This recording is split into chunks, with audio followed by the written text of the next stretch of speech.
Ayan nga, tamang tulala lang ako dito sa tindahan. Tamang video lang. Yan. Mag-isa ako dyan, alon-alon lang. Kaya tamang tulala.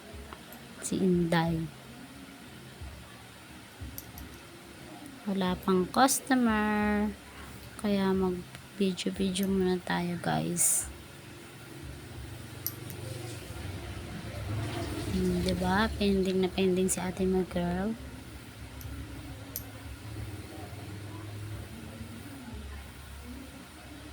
Ayan, guys. Pakita ko lang sa inyo yung maliit kong sari-sari store.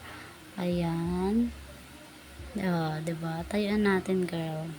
Yan, very good. Ayan, konti pa lang yan, guys. Medyo wala tayong budget. Ito siya, guys, nakastante. Yan. Oops.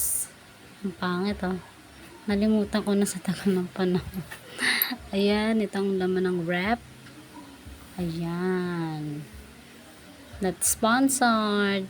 Yan ang wrap natin. Yan. Yan. Yun lang, guys.